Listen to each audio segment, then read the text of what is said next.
안녕하십니까. 이번 시간에는 2017년도 제2회 기출문제를 풀도록 하겠습니다. 여러분 공부는 열심히 하고 계시죠? 더 중요한 것은 꾸준히 하는 거라고 말씀드렸고요. 또 여러분은 이미 시작했기 때문에 하실 수 있습니다. 공조 너무 어려워. 이런 생각은 아예 하지도 마세요. 어렵지 않은 일이 어디 있습니까? 세상에 공짜로 거저먹는 일이 어디 있어요? 세상 다 어렵습니다. 다만 내가 어떤 자세를 가지고 임하느냐에 달려 있습니다. 할 수 있습니다. 또 하셔야 되고요. 그러니까 저를 따라서 같이 공부하시고 또 눈으로만 공부하시면 안 돼요. 손으로 공부하셔요. 손으로. 여러분이 눈으로는 다 이해되지만 실제 하시려고 보면 안 되는 경우가 많거든요. 그래서 다 한 번씩 일일이 써보시는 게 중요합니다. 시간 낭비라고 생각하지 마시고 일일이 해보세요. 그것이 시험장에 가면 여러분 손이 정답을 쓰실 겁니다. 꼭 손으로 직접 문제를 풀어보시기 바랍니다. 제 1번 보겠습니다. 자, 좀 올리면요. 흡수식 냉동장치에서 다음 물음에 답하셔야 되는데요. 빈칸에 냉매와 흡수제를 쓰셔 하고 빈칸을 2개를 주어졌고요. 두 번째는 구비조건이 맞으면 0, 틀리면 X를 하고 수정하라 이렇게 되어 있어요. 자, 좀 더 올리면 자, 보겠습니다. 지금 여러분이 우리 책에 이 흡수제하고 냉매를 2가지만 썼는데 참고로 2가지를 더 썼습니다. 그래서 여러분이 공부할 때 이 2가지하고 이 2가지하고 4가지를 다 외워두시는 게 좋습니다. 왜냐하면 시험 문제라는 것이 똑같이 2가지만 쓰라고 나오지 않을 수 있다는 얘기죠. 4가지 쓰라고 할 수도 있어요. 어떤 게 3가지 쓰라고 할 수도 있어요. 그래서 가능하시면 여러분이 꼭 4가지를 다 외워두시는 게 좋겠다 말씀드리고요. 그러면 4가지 중에서 특징이 있어요. 이 암모니아 있죠. 암모니아가 냉매인데 흡수되는 물이에요. 이것만 달라요. 다른 거는 다 물이 냉매가 되는 겁니다. 물이 냉매가 되고 흡수제는 이제 다르죠. 우리가 쓰는 리튬 브로마이드, 취아리튬이라고 하는 리튬 브로마이드, 이건 우리말로 하면 취아리튬이 되겠죠. 그 다음 또 물이 냉매인데 염화리튬, LiCl, 염화리튬이죠.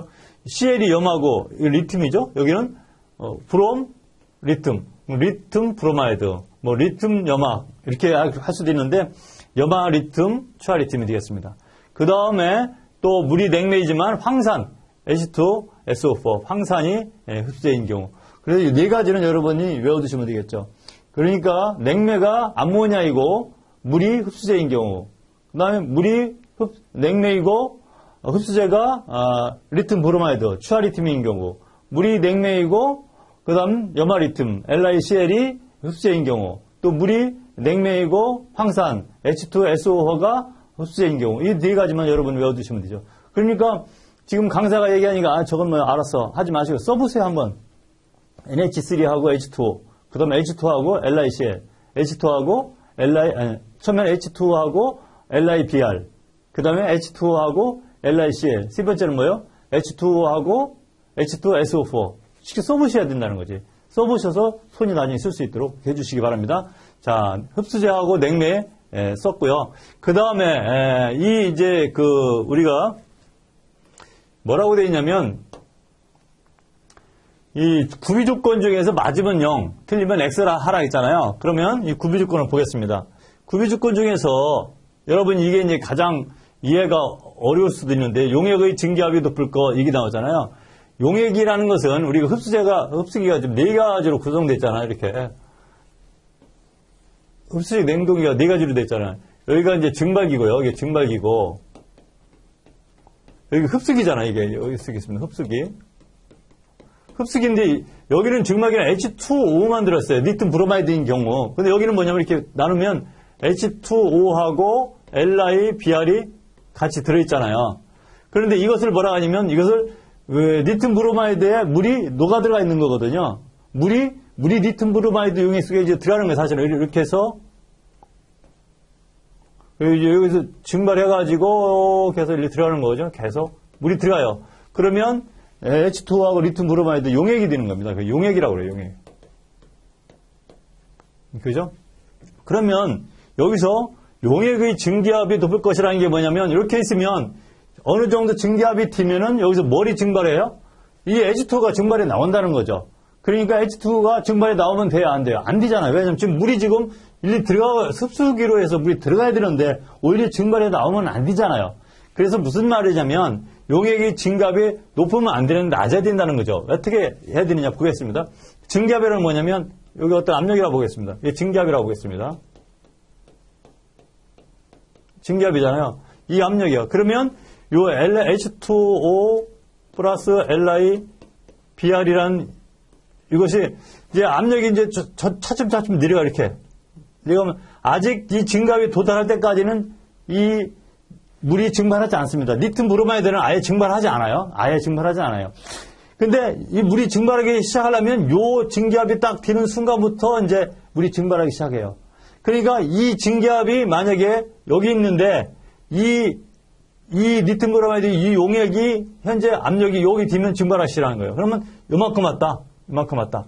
그러면 이 리튬 브로마이드에서 이 물이 계속 증발해 나오는 거죠. 그러면 안 된다는 얘기죠. 그럼 어떻게 되겠어요? 지금 우리가 운전을 여기서 운전하고 있어요. 여기서. 여기, 이 지역에서 운전하고 싶어요. 그럼 되겠어요? 안 되겠어요? 증기압은 여기고. 그럼 안 되는 거죠. 그럼 어떻게 되겠어요? 증기압이 이것보다 더 낮아야지. 증기압이 파란 걸로 해보겠습니다. 증기압이 이 정도까지 돼야 돼. 그러면 이 LIBR이 여기까지 내려와야 그때서 여기를 넘어서는 순간부터 이제 증발한다는 거죠. 그러면 우리가 운전을 어디까지 할 수 있어요? 여기서부터 여기까지는 이 사이까지 운전할 수 있는 거죠. 그죠? 증갑이 낮아서 운전할 수 있는 거죠. 왜 증갑이 낮아야 되냐면 이 증발기에서 압력이 낮아야 낮은 온도에서 증발하거든요, 물이. 그러니까 증기압이 낮아야 되는 거예요. 그래서 증기압을 여기까지 내릴 수 있으면 좋아요. 그런데 현재 뭐라 해요? 증기압이 높다. 여기다. 그럼 안 되는 거지. 여기로 돼야 되는 거예요.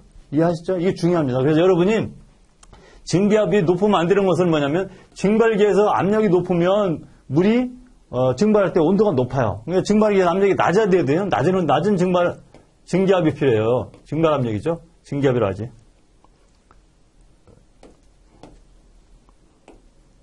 낮은 증기압.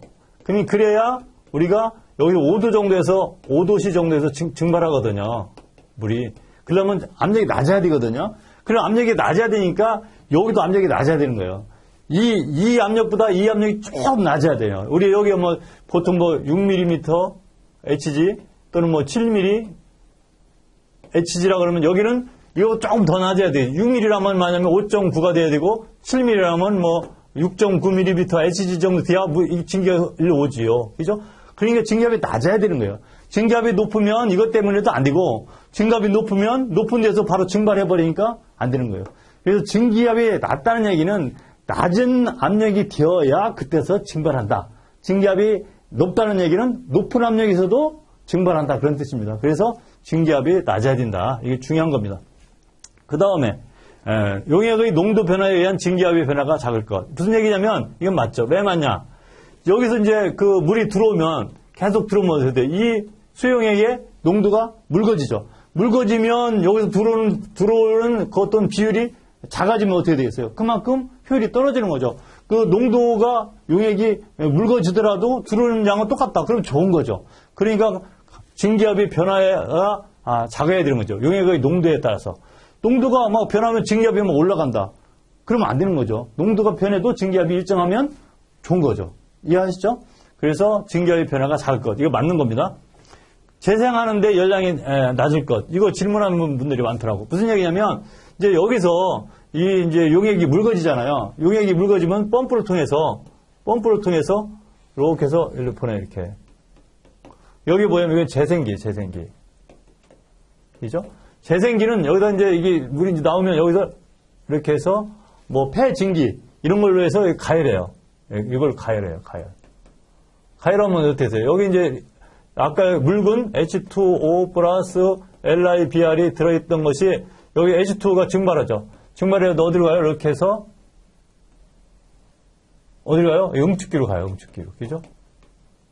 응축기로 증발해서 이제 넘어가거든요. 그때 이 가열량이 많아야 되겠어요? 적어야 되겠어요? 가열량이 많으면 많을수록 손해잖아요. 그래서 가능하면 재생하는데 열량이 적어야죠. 낮을 것은 열량이 적은 열량으로도 이 재생이 가능해야 된다는 거죠. 그건 맞죠? 그러니까 이것은 맞는 거예요. 재생하는 열량이 낮을 건 맞는 거고요.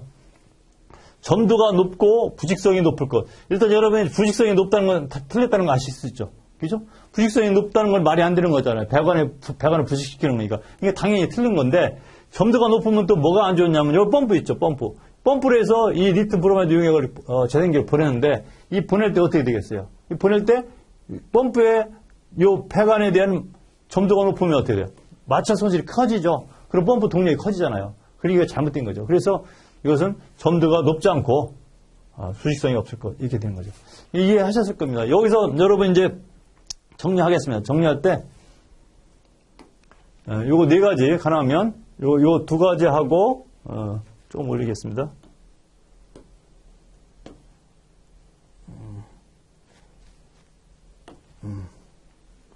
요 두 가지 하고, 요 두 가지를 같이 외워두시고, 그 다음에, 용액이 증기압이 낮아야 된다는 거 기억하세요. 낮으면 그 아래로 내려가야 증발하는 거고, 높으면 높은 데서도 증발하니까 안 되는 거고, 그 다음에 농도 변화에 따라서 증기압의 변화가 작을 것, 당연히 맞는 거고, 재생하는데 열량이 작을 것, 이것은 재생기에서 얘기하는 거고, 당연히 부식성이 없어야 되고, 점도가 높지 않아야 펌프에서 마찰 손실이 적어진다. 그 얘기를 한 거고요. 우리 이제 그 필기 교재 보면 여기에 있어요. 실장 흡수식 냉동기, 여기 흡수제 구비 조건이 있으니까 그거 참조하시면 되겠습니다. 네. 이렇게 해서 1번 풀었습니다. 문제 2번입니다. 문제 2번 보겠습니다.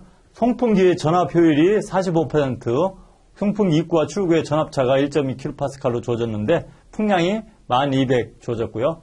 송풍기 축동력 구하라고 되어 있네요. 이거 뭐 어렵지 않죠? 축동력 구하는 거 쉽죠? 오히려 쉽죠? 이게 점수 주려고 낸 문제라고 보시면 됩니다. 점수 주려고. 자, 축동력은 어떻게 구해요? 우리가 그 주어진 효율이 뭐냐? 이게 중요하죠. 그죠? 무엇이 주어졌느냐가 중요합니다. 펌프 효율이, 그 전압 효율이 주어지는 경우가 있고, 정압 효율이 주어지는 경우도 있습니다. 그러면 이때 적용하는 암정은 뭐예요? 여기서 보면 전압차가 주어질 때는 뭐예요? 이때 주어질 때는 전압 효율로 구해야 되겠죠. 그죠? 근데 이게 만약에 전압차가 아니라 정압차가 주어졌다. 그죠? 정압차가 주었다 그러면 이때는 뭘로 구해요? 정압 효율로 계산해 줘야 되겠죠? 네. 그래서 여러분 그것만 조심하면 되겠습니다. 자, 그러면 보시면 지금 이것이 전압이니까 여기 전압 효율로 나눠주면 돼요. 여러분 축동력 구하시고 이거는 외우셔야 돼요. 그죠? PTQ는 외우셔야 돼요. 그 다음에 여기서 이제 주어진 거 킬로파스칼로 주어지면 여기 단위가 킬로와트로 나오는 거고, 만약에 파스칼로 단위가 쓰면 뭐예요? 단위는 와트로 나오는 거죠. 이건 당연히 메타 함성포 세크가 돼야 되는 겁니다. 만약에 메타 함성포 미니트다가 만약에 그러면 여기다가 60을 나눠줘야 되겠죠. 세크로 고치기 위해서. 그것만 하시면 돼요. 그러니까 일단은 여기서 이제 이때 뭘 걸어 있어요? 이때 축동력 걸어 있죠. 1.2가 전압차가 1.2 킬로파스칼 주어졌고, 풍량이 주어졌는데 이 풍량이 지금 보면 메타 함성포 아워로 주어졌잖아요. 그래서 메타 함성포 아워를 세크로 고치기 위해서 3600으로 나눠주는 거예요. 그래야 킬로와트가 되니까. 아시죠? 여러분 킬로와트의 단위가 어떻게 돼요? 킬로 줄 퍼 세크잖아요. 그죠? 그렇기 때문에 이것을 3600으로 나눠주는 거고, 이건 전압 효율로 나눠주는 거예요. 어렵지 않죠? 셋째 자리에서 반올림 했는데, 이거 꼭 셋째 자리에서 반올림 해야 된다. 그건 아닌 것이고, 여러분이 수험생 유의사항에 보면 나와요. 몇째 자리에서 반올림 해라. 또는 버려라. 그거 잘 보셔야 돼요. 그거 대충 안 보시고 강사가 하라는 대로 했다가 틀릴 수도 있는 거예요. 저는 셋째 자리 가서 보통 하니까 이렇게 반올림 한 거고, 여러분 수험생 유의사항 꼭 지키셔야 됩니다. 자, 이렇게 해서 풀었고요. 밑에 참고사항 써있으니까 보시면 되겠습니다. 어렵지 않죠? 문제 2번 풀었습니다. 문제 3번입니다. 문제 3번 보겠습니다.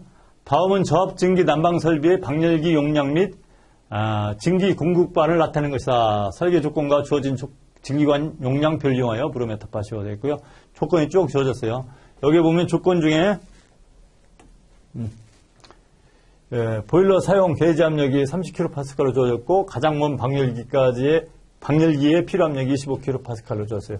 그러니까 여기서 이렇게 해서 게이지를 보니까 이게 30kPa이 있었고, 이 방열기가 필요한 것이 25kPa 파스칼이다. 이런 뜻이 되겠습니다. 그 다음에 가장 먼 방열기까지 거리는 50m이고요. 여기 보면 직관 상당 길이는 직관의 100%를 한다고 되어 있고요. 행주관의 관말 압력 경우 관말 압력 강화를 방지하기 위하여 관제를 50배 이상을 하다. 그러니까 나중에 우리가 관경을 계산했을 때 32인가가 나오는 게 있었을 거예요. 그럼 이것도 50배로 해라. 이런 뜻이 되겠습니다. 그래서 설계하는 거고요. 여기 보면 증기 주간이 있고요. 우리가 이게 증기 주간은 여기서부터 이렇게 가는 거 이거 뭐예요? 이렇게 쭉 가는 거 이거 행주간이라고 했죠. 행주간. 그죠? 행주간. 행주간이라고 말하고 여기서 위로 올라가는 거 있죠. 이렇게 위로 올라가는 거 이거. 파랗게 펴지는 거 이거. 이거 수직 입상관이죠. 수직 입상관. 수직 입상관이라고 할게요. 입상관. 또는 공급 입상관. 수직으로 공급하는 거죠. 네. 그 다음에 이거 행주관이고 그 차이가 있고요. 순구배하고 역구배 있잖아요. 그 순구배는 또는 이건 순기울기 이렇게 되는 거예요. 순기울기죠. 순기울기. 그 구배가 기울기니까 이것은 어떻게 되냐면 가는 방향으로 아래로 내려가는 거. 이게 순기울기. 역구배 있죠. 역구배. 역구배. 역구배는 뭐예요? 역기울기를 얘기하는 거죠. 역기울기. 그죠? 역기울기. 역기울기는 뭐예요? 이렇게 되는 거죠. 이렇게. 갈대 위로 올라가는 거. 그렇게 되는 거죠. 그러니까 이것은 여러분 이제 용어니까 이해하시면 되고 하나 더 여기서 설명드릴 게 뭐 있냐면 나중에 우리가 이제 펌프 압력 손실 계산할 때 그렇게 질문하신 분들이 있더라고요. 뭐냐면 지금 우리는 여기서부터 100원 아까 원 방열기까지 50m라고 했잖아요. 그러니까 여기서부터 여기까지 50m라는 뜻이거든요. 그런데 이 50m가 아니라 이게 50m니까 이 환수관 있죠. 점선으로 표시한 환수관도 계산해 줘야 되는 거 아니냐 이렇게 질문하시는 분 있어요. 그런데 그렇게 생각할 수 있어요. 그런데 이 환수관은 어떤 것이 감당하냐면 이 진공 펌프 있잖아요. 이 진공 펌프가 이 환수관에서 오는 환수를 잡아당기는 거거든요. 환수는 진공 펌프가 잡아당겨요. 그래서 진공 펌프가 감당하게 됐어요. 그러니까 여러분 이거 나중에 압력 손실 계산할 때 이 길이는 이 50m로 하면 끝입니다. 여기까지. 그렇게 하고 상당 길이를 100%로 하는 걸로 끝입니다. 이 환수관을 계산해 주는 거 아니에요. 환수관을 계산하는 것은 말이 안 되는 거고 그것은 진공 펌프가 감당한다는 거 아시면 되겠습니다. 자, 그렇게 해서 문제를 풀어보도록 하겠습니다. 자, 그 다음에 이제 여기서 정리하고 넘어가겠습니다. 이제 유량을 우리가 이제 구하게 됐는데, 이제 EDR을 구하게 됐는데요. 지금, AB, 그 다음에 BC, 이렇게 각 구간에 대한 EDR을 구하게 됐어요. EDR. 이따 나중에 설명하기 전에 이게 하고 넘어가려고 그래요. EDR 구할 때 어떻게 구하냐면, AB 구간이라고 그러면, A점이 여기하고 이 점이, B점이 포함됐느냐, 안 했느냐. 여러분이 그렇게 생각할 수 있어요. 근데 그렇게 하지 마시고, AB, 100원 중간을 생각하시라고, 중간. 이 중간을 통과하는 EDR을 계산하면 돼요. 중간 통과하는 EDR은 뭐예요? 이 점을 통과하는 EDR은 여기 두 개, 하나, 둘, 네 개가 다 통과해. 그러니까 10, 20에 30, 하고 50, 60, 70, 80 통과하는 거죠. 그러니까 이 A, B에 대한 것은 EDR이 80이죠, 80. 그죠? EDR. 그죠? 그 다음에 BC는 여기와 여기니까 이 가운데를 잡으라 이거지. 이 가운데 배관을 통과하는 EDR이죠. 그럼 어떻게 돼요? 이렇게 해서 하나, 두 개니까 C는 어떻게 돼요? 50이네요, 50. 그 다음에 C하고 D 사이. 요거네, 여기 통과하는 거. 가운데 통과하니까 이건 지난 거니까 이거 하나네. C하고 D는 어떻게 돼요? 30 EDR. 이렇게 되는 거네요. 아셨죠? 그 다음에 BE 구간 여기네. B하고 E에서 여기니까 하나, 두 개네. BE 두 개니까 이거예요. 10하고 20이니까 30이네. 그죠? 그 다음에 또 뭐가 있어요? EH네. H는 어떻게 돼요? 하나네. 네. 10. 그 다음에 여기 있죠. C하고 F. 이 가운데를 통과하는 EDR을 구하면 되는 거죠. 이게 하나는 20이네, 20. 그죠? 그 다음에 여기 D하고 G를 통과하는, 이 중간을 통과하는 EDR은 뭐죠? 30이네, 30. 이렇게 구하면 돼요. 이해하셨죠? C, D니까 C가 포함되느냐, 안 되느냐, D가 포함되느냐, 안 되느냐, 이 생각할 필요 없어요. 요 가운데 중간을 통과하는 EDR을 구하면 됩니다. 제가 여기 EDR 했지만 유량도 마찬가지예요. 유량 구할 때도 마찬가지고 덕도에서 풍량 구할 때도 마찬가지예요. 이거 배관에서 보통 유량을 구하잖아요. 배관에서 유량 구할 때, 덕트에서 풍량 구할 때도 똑같습니다. 중간으로 하는 거예요. 덕트도 중간으로 하는 거고, 배관도 중간으로 하는 거예요. 그렇게 하시면 되겠습니다. 그래서 80, 50, 30이네요. 자, 그래서 이제 넘어가겠습니다. 이거 좀 이따가 이제 설명드리고, 요게 이제, 아까 우리가, 구했던 것이 이제 여기다 써주면 되는 거예요, 여기다가. 여기가 80, 50, 30, 뭐 이렇게 쭉 써주는 거죠. 그것을 밑에 가면 있습니다. 보겠습니다. 그래서, 요 밑에 보면, 여기 있어요. 80, 50, 30, 30. 이 구한 거 그대로 써주면 되고요. 이 허용 압력 손실이 어떻게 해서, 5파스칼이 되느냐, 이거잖아요. 그래서 그것을 이제 여기서 보시면 되는 거예요. 지금 가장 먼 박력기까지의 허용 압력 손실이 어떻게 되느냐. 아까 보일러에서는 압력계를 계산해 보니까 30kPa이 있었고요. 쭉 해서 가장 먼 박력기까지, 박력기 이쪽 있었죠. 이렇게 박력기까지 계산해 보니, 박력기가 있었는데 이 박력기에 필요로 하는 압력이 있었어요. 이제 이 압력, 이게 25kPa였어요. 그죠? 그러면 이 배관에서 필요로 하는 건 뭐 어떻게 되는 거예요? 배관에서 남는 건 30하고 25 사이만큼만 사용할 수 있죠. 그래서 30과 25 사이만큼 하니까 5가 나온 거예요. 마이너스니까. 5가 나온 거예요. 이해하시죠? 그래서 5kPa이 필요한 거고요. 그러면 왜 이 100m당 그 허용 압력 손실을 계산하냐면 아까 표에 보면 그 표의 단위가 100m당 몇 kPa이라는 표가 나와요. 그래서 그것을 만들기 위해서 100m당으로 허용 압력 손실을 계산해야 돼요. 그러면 PB하고 PR하고 해서 아까 이거죠. 이만큼이 이제 배관에서 필요한 허용 압력인데 이 배관의 직관 길이는 50m였고 한 상당 길이 있죠. 뭐 엘보라든지 밸브라든지 T라든지 이런 거에 대해서 상당 길이가 100%라 있으니까 50 넣었어요. 그래서 근데 이렇게 되면 어떻게 돼요? 결국 여기는 킬로파스칼이고 단위가 여기는 몇 미터가 되는 거잖아요. 100m니까 미터가 되는 거예요. 결국 단위 이렇게 나오는 거거든요. 미터수로 나눠준 거니까. 그런데 이렇게 놓으면은 우리가 표에서 찾을 수가 없으니까 100m당 해야 되니까 곱하기 100을 해줘야 100m당이라는 단위가 나오는 거죠. 그래서 100을 곱해준 겁니다. 그랬을 때 100m당 5kPa이라는 허용 압력 손실에 의한 그 관지름을 결정하면 되겠습니다. 자, 그래서 넘어가 보겠습니다. 자, 표가 여기 있죠. 여기서 보면 100m당 50이죠. 네. 자, 얇은 걸 해야 되겠다. 자, 지금 허용 압력 손실의 그 단위가 어떻게 돼? 이렇게 돼 있어요. 이렇게. 그죠? 100m당 얼마냐? 이렇게 돼 있다고. 이게 중요한 거죠. 그래서 이거에 맞춰서 해야 돼. 좀 굵은 거 해야 되겠다. 네. 이렇게 하는 겁니다. 그리고 이제, 일단은 AP는 어떻게 돼? AP는 순급의 hin관이었어요. 여기 보면 복관식 설명 안 됐구나. 자, 이제 오겠습니다. 복관식이라는 것은 그 증기 공급관하고 더하기 또 환수관 있죠. 환수관.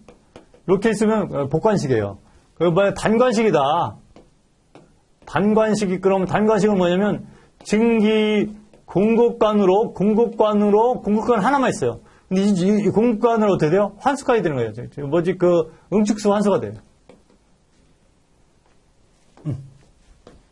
증기 공급관이 있는데 여기 응축수가 이걸로 환수돼요.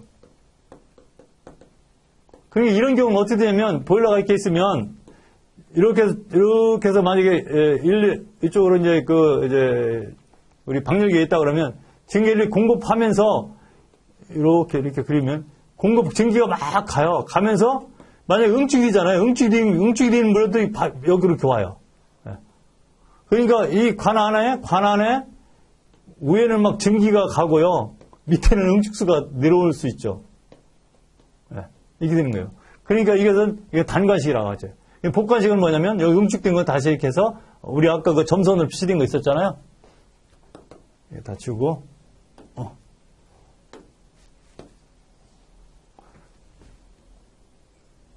이렇게 해가지고 이렇게 우리가 이제 이렇게 떼 그러면 여기 이제 틀에 비춰 가지고요. 이렇게 오잖아요. 그럼 이거하고 이거 합쳐서 이렇게 복관식이 되는 거예요. 이해하셨죠? 자, 그러면 이제 여기서 이제 정리해서, 자, 이렇게 됐으면, 지금, 우리가 5kPa/100m라는 압력 강화가 있었어요. 이 표에서 요 칸에서 찾으면 돼요. 이 칸에서. 요 칸에서. 아셨죠? 그 AB 같은 경우는 어떻게 됐어요? 그 82DI 됐잖아요. 82DI 여기잖아요. 그래서 쭉 가서 찾아요. 아니, 그게, 잠깐만요. 이거 제가 잘못 설명했습니다. 이거 관경 이거. A가 80에 있었잖아요. 80. 그럼 여기서 80을 찾아요. 80이 여기네. 아, 딱 나왔네. 80 찾아서 이렇게 들어가요. 그래서 관경이 50 A가 되는 거예요. 그 다음에 이제 그 30이었나요? 보겠습니다. 80 다음에 AB 다음에 80 다음에 50. 그 다음에 50 했어요. 52DL 했어요. 쭉 가서, 52DL도 42 가지고는 안 되니까 80을 가야 되겠죠. 그래서 80에 쭉 가가지고 결국 그것도 50. 두 개 다 50A가 되겠습니다. 50A. 그 다음에 CD. CD는 30 했어요. 30. 그래서 쭉 가서, 28은 안 되고 30이니까 41을 가지고 이렇게 돼요. 41을 쭉 가가지고 이러니까 40이 나왔어요. 자, 중요한 건 뭐냐면 40A를 써야 되는데 문제에서 뭐라고 했냐면 이것은 우리가 50A를 쓰라고 문제 조건이 나왔어요. 문제 조건이 뭐라고 됐어요? 관지름은 50A 이상으로 한다. 그래서 40A가 아니고 이것을 결국 50A로 하셔야 되는 겁니다. 그래서 답은 다 세 개가 다 50, 52 되겠습니다. 우리 풀이해 보시면 그렇습니다. 그 다음에 상향 수직관에 보니까 B2도 30이 있어요. 상향 수직관 어디 가면 보겠습니다. 이건 순급의 행간이었죠. 이건 순급의 행간이었고, 빨간 걸 해야 되는데. 순급의 행간, 이거 순급의 행간이었잖아요. 근데 이제 상향 수직관이니까 어떻게 돼요? 상향 극기 수직관 이거 써야 되겠죠? 그죠? 상향 수직관을 보니까 여기서 우리가 복관식이겠죠. 복관식 있으니 여기서 찾아야 되죠. 여기서도 보면 수직관이 있고 행간이 있으니까 수직관을 찾아야 되겠죠. 이 행간은 왜 있어요? 요것 때문에 있는 거예요. 요급의 행간 때문에 이거 있는 거고, 요거 수직관은 요걸로 가는 겁니다. 자, 여기서 보면 30이 있어서 30. 지금, B2가 30입니다. 그래서 32가 이 칸에서 찾는데, 30을 쭉 가보니까, 26을 안 되고 요거네, 30. 30보다는 커야 되니까. 그래서 쭉 가서 읽어요. 어디로 쭉 가르쳐요. 가니까 50이 되는 거예요. 그래서 지금 B2도 50이 되는 겁니다. 그 다음에 EH는 얼마냐면 10이네. EH가 10. 자, 쭉 해서 10. 17을 읽어야 되겠죠. 8.4는 10보다 작으니까 안 되고. 그래서 17을 쭉 가져가요. 32. 예. 그래서 EH는 32입니다. 자, 우리 문제에서 50회 이상으로 하락하는 건 뭐였냐면, 보겠습니다.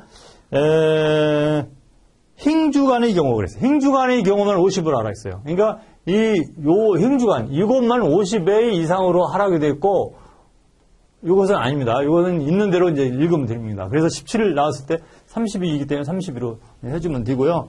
그 다음에 또 뭐가 있냐면은 32. 그 다음에 20하고 30이네요. 20은 어떻게 돼요?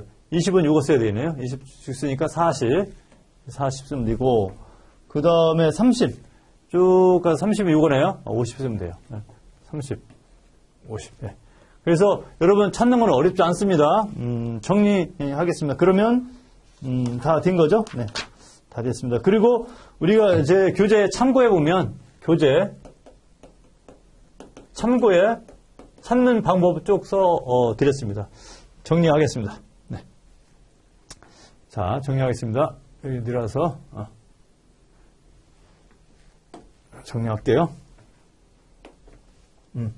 자, 이것은 지금 복관식이라는 거 아셔야 돼요. 복관식. 왜냐면, 이 공급관이 있고, 이 환수관에 따라서 이것은 복관식이다. 그리고, 복관식이라는 말을 어디 써 있어요. 잠깐만요. 여기 보면, 복관식이라고 써 있어요. 그러니까 여러분, 이 문제를 잘 읽어보시면, 뭐, 혼동할 필요 없어요. 복관식이라는 게 써 있으니까 복관식이라는 거 아시면 되고, 복관식은 아까 얘기한 대로 공급관하고 환수관이 각각 따로따로 있는 것이 복관식이고, 공급관 하나만 가지고 있는 것이 단가식이다. 이제 그거고요. 그 다음에 문제 풀 때 이게 행주관이고 이건 아니지. 이게 수직 입상관이라는 거 그렇게 하시고 이 행주관은 50회 이상으로 하락했으니까 32가 나와도 50회로 답을 써야 된다는 거 그렇게 하시면 되고 배관경 결정할 때는 그 EDR 계산할 때는 중간으로 한다. AB라 그러면 이 중간으로 계산한다. BC는 중간으로 계산한다. 이것도 CF의 그 EDR을 찾을 때는 중간으로 한다 하는 거 설명드렸습니다. 그리고 또 이 표가 보면 지우고 표가 보면 이 표에 보면 요 단위가 100m당에 대한 압력 강화이기 때문에 우리가 압력 강화를 이 R을 계산할 때 100m당으로 계산해 줘야 된다. 그래서 30하고 25 뺀 거에 대해서 직관하고 그 30-25에서 직관 50m 하고 그다음에 부속 50m 했을 때는 이거를 계산하면 단위가 어떻게 나온다고 이것은요?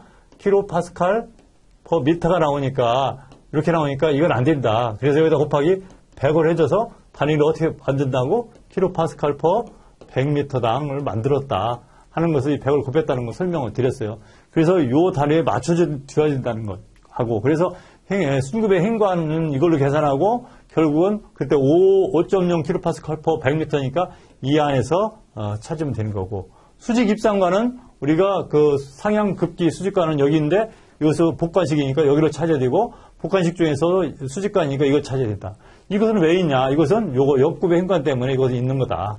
그러니까 이 부분에서 찾으면 된다. 그죠?